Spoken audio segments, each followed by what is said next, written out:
let's get started. Welcome, everyone. Thank you for joining us today.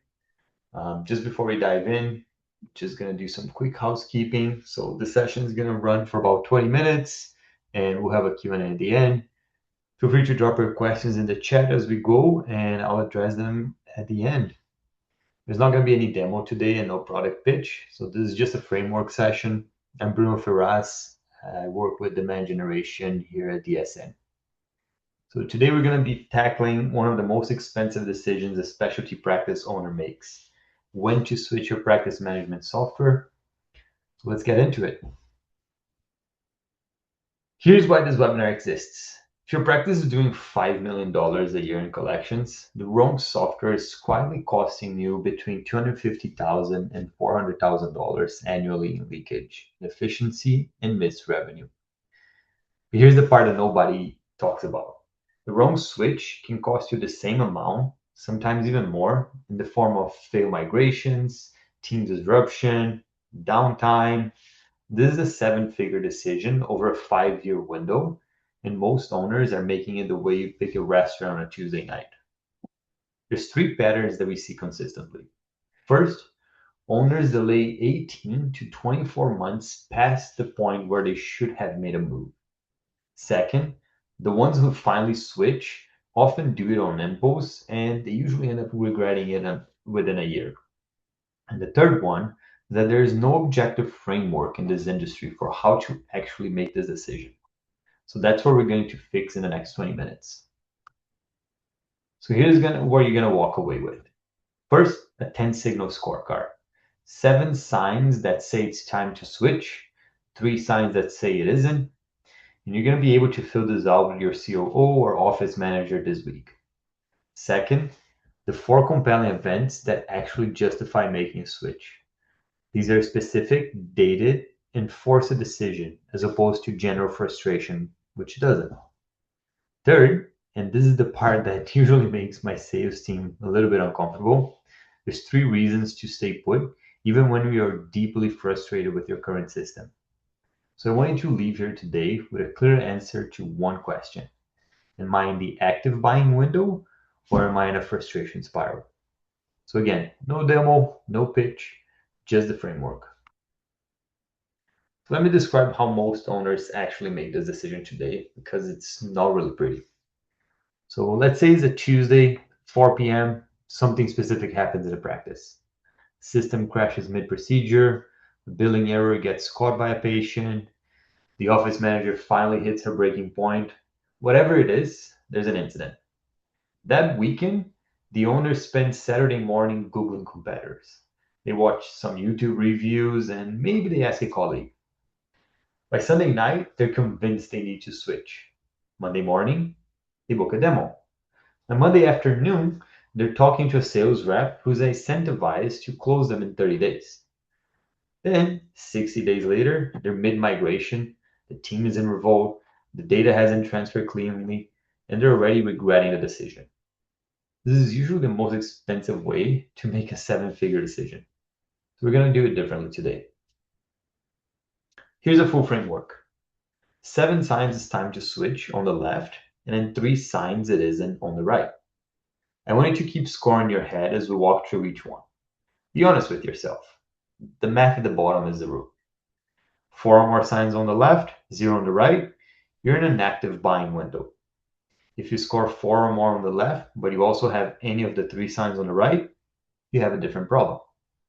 You need to fix the not sign first and then rescore. If you score 2 or 3 on the left and 0 on the right, you're in a watch and wait window. So set a 90-day review. We're going to spend the next 14 minutes going through each signal in detail. So let's start with the 7 signs it's time to switch. Sign number 1, your vendor sunset, sold, or shifted strategy.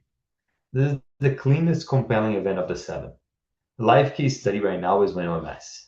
Carestream is moving away from that product in favor of Sensei, and thousands of OMS practices are facing a forced migration. If you are on WinOMS today, the signal is firing for you. So there's 3 patterns to watch for.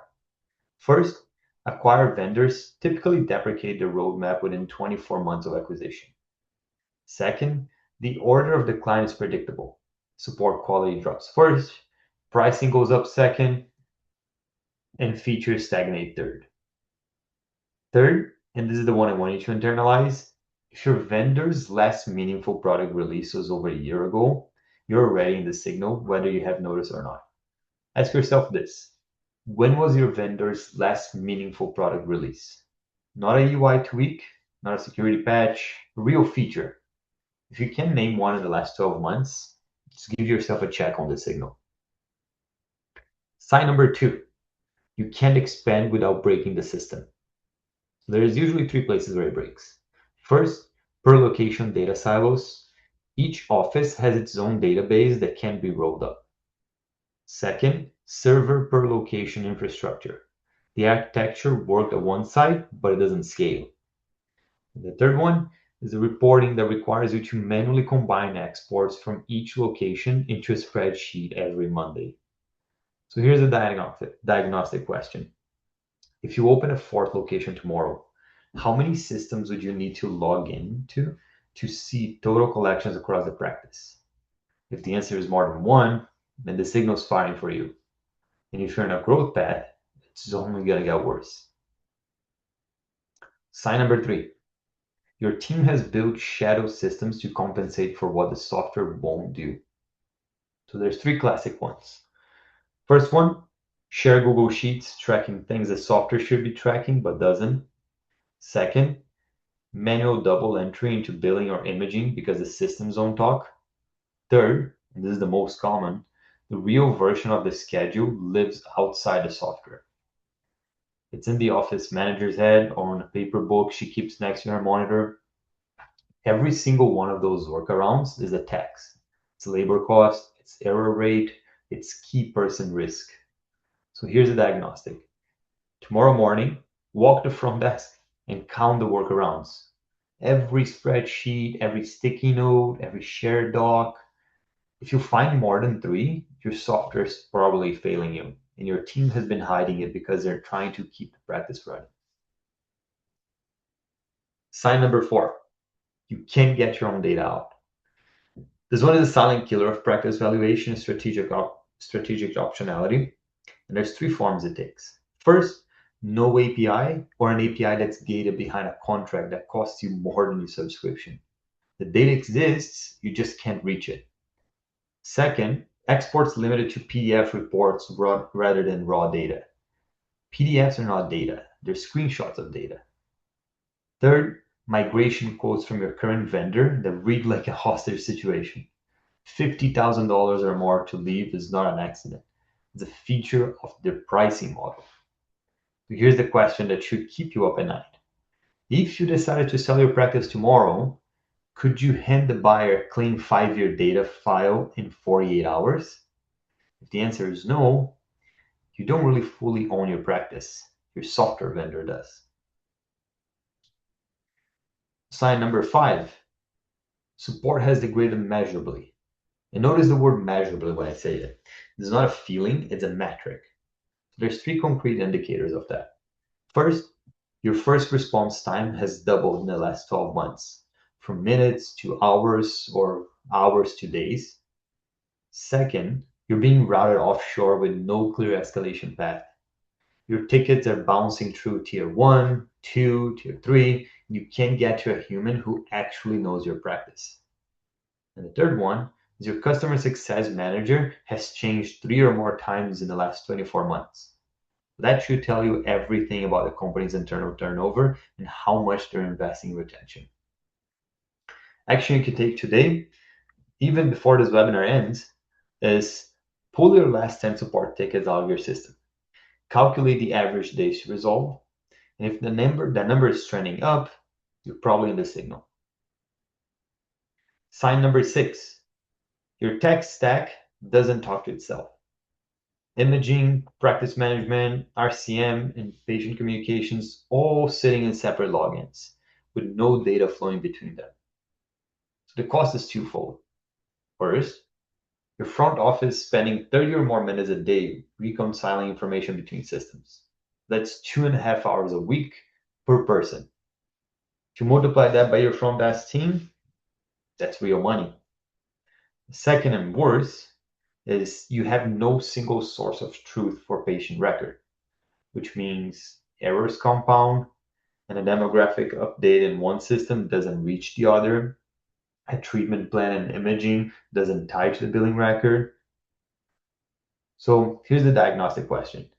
How many systems does your front desk touch in a single patient check-in? If the answer is three or more, you're in the signal. The right number should be one. Sign number seven, the last of the seven.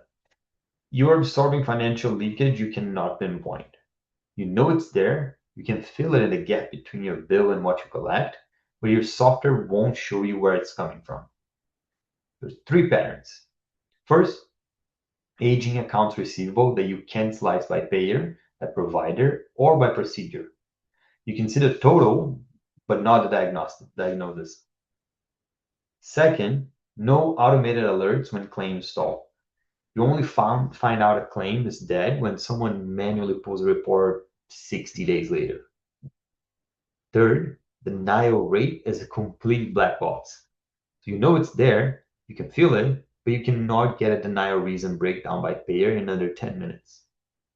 So if you cannot answer that last question, you're flying blind on the largest leakage source in your practice. So if you're scoring the seven signs in your head and you're already up to four or five, you're probably thinking, great, I'm in, let's go. And here's where I lose my own sales team. Because I'm a vendor and telling you when not to buy is generally not great for my pipeline. But the wrong switch is worse than the wrong software. A failed migration can cost you a year in your best office manager. So I'm going to walk you through three cases where the right answer is to actually stay put and fix something else first, even if you have all seven signs firing. If any of these next three are true for your practice, just don't switch yet. Fix the not sign first. So not sign number one. The pain is a training problem, not a software problem. Here's a data point that should give every owner pause. About 60% of the complaints I hear that sound like this software sucks actually trace back to the practice having inconsistent or undocumented standard operating procedures. If you switch software with the same chaotic habits, you just get the same chaos. New login screen with same problems. The team will end up blaming the new system within the 90 days or so. Before you switch, audit your top three pain points. For each one of them, ask, would a written SOP, taught and enforced, solve this? If the answer is yes, for two of the three, you have a training problem dressed up as a software problem. Fix that first, and it costs you nothing, and it might actually solve 60% of your pain. The diagnostic question. Have you actually written down how your team is supposed to use the current system? If you didn't, then you're probably not ready to evaluate a new one. Not sign number two. One loud voice is driving the decision. Every practice has one. The team member who hates the system, complains constantly, and is convincing switching will solve everything. Sometimes they're right. Often they're not. So before you switch, you need to survey each of the four core personas separately. Front desk on the daily user experience, RCM on claims and denials and AR workflow, clinical on charting, imaging and treatment plans, owner and admin on reporting, financials, multi-location rollup. So here's what I see consistently. The loudest critic is also frequently the lowest adopter of the current system. They've been working around it for 2 years. They blame the software for behaviors they could change tomorrow. Switching to please one person creates 8 new critics because everyone else liked what they had. So here's the test. If you remove the loudest critic from the equation, would you still switch? If the honest answer is no, you have a people problem, not a software problem. Not sign number three, and this is the big one. You haven't named a compelling event. Frustration by itself is not a compelling event. frustration plus a deadline is. So there are four real compelling events that justify a software switch: practice expansion, new location, mergers and acquisitions, adding surgeons, anything that changes the architecture requirements. Or financial pressure, billing problems compounding, the dials going up, accounts receivable going the wrong way, real money on the line. Maybe an operational incident, an outage, breach, data loss, compliance failure, something the current system caused or failed to prevent. Or mergers and acquisitions and DSO consolidation. You're buying, selling, or joining a group, and the data architecture has to change. If you cannot name which of these four events you are in, and a date by which the new system needs to be live, you are not ready. So without a date, every switching project I've ever seen stalls, blows the budget, and it breeds resentment from the team. So here's the framework on one slide. Feel free to take a screenshot of this, wait for the recording, or send us an email at marketing@dsm.com if you want a copy of the slides. Your score equals your action. There's three possible outcomes. Outcome one, four or more signs on the left, zero on the right. You are in an active buying window. Don't sit on it. Evaluate now. Build a short list this quarter. Outcome two, two or three signs on the left, zero on the right. You're in a watch and wait window. Set a 90-day review with your COO. The signals may compound or they may resolve. Either way, you're not ready to commit budget yet. Now, outcome three, any signs at all on the left combined with any signs on the right, you have a not sign blocking you. So resolve that first. Fix the SOPs, manage the loud voice, name the compelling event, then rescore in 60 days. So I'll be sending you the scorecard PDF to your inbox tomorrow. Fill it out with your COO this week, and you'll have a clearer answer to this decision than 99% of the practice in this industry. Even if you're taking nothing else from this session, just do these three things this week. Number one, pull your last 10 support tickets out of your current system. Calculate the average number of days to resolve. The trend, up or down, tells you everything about your vendor's health. Number two, walk your own front desk and count the workarounds. Every spreadsheet, every sticky note, every side system. If you find more than three, your software is failing you and your team has been hiding it.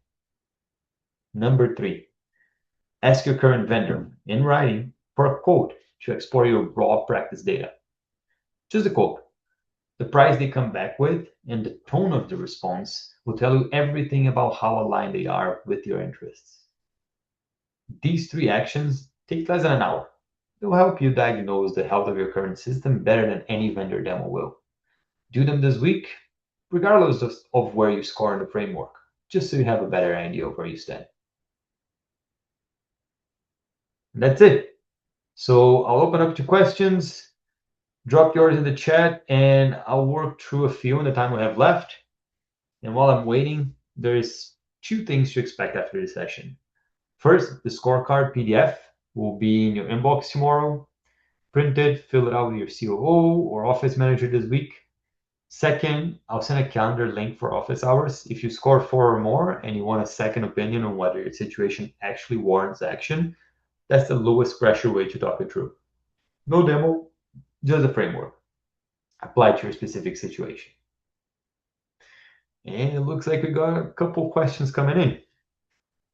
So first question, we're on WinOMS and Carestream's pushing us to Sensei. Is that a compelling event or do we wait? So WinOMS and Setting is the cleanest compelling event of the framework. We even have like the case study in the slides for it. So sign one in real time. The question is whether you let Carestream tell you where you're going next or you actually evaluate. Early data from practice migrating to Sensei is rough. So long stabilization, support issues, feature gaps versus what WinOMS did natively. The risk of defaulting is you migrate twice, pretty much. Once to Sensei, once away from Sensei in 2 years when it hasn't matured. So apply the 10 signal scorecard to Sensei the same way you would do to anyone else on your shortlist. And if they pass, migrate with confidence. If they don't, just save yourself a second migration. Next one. We are at two locations and looking at a third acquisition. When in the growth process should we be making this decision? I would say before the letter of intent is signed, not after. The worst time to evaluate software is mid-migration on new acquisition. You're distracted, your team's stretched, and you make a reactive decision. The question to ask right now is, if you open a third location tomorrow, how many systems would you log into to see total collections? The answer is more than two. The signal is already firing and you have a clean window to act before things get more complicated. Okay, looks like we have one more. How long does a switch actually take? And what's the real disruption to the practice? I would say 60 to 120 days from contract to live. The migration weekend isn't a disruption. The 30 days before and the 30 days after usually are. Your front desk is learning your workflows while they're still running the practice, but that can cause a little bit of delay. The practice is the win, treated like a clinical protocol. So they have written SOPs, one internal owner, one location at a time if you're multi-location. The ones that fail, treat it like a software install and assume go live day will sort itself out. So run the math both ways before you decide waiting is safe. If you're leaking 5 to 8% of collections to your current system every year, delay 18 months, and that number is usually bigger than the migration cost, right? And looks like that's all the time we have for today. So if I didn't get to your question, feel free to reach out to us at marketing@dsn.com, and we'll be happy to answer it. Thank you all for attending today, and have a great rest of your week. Bye-bye.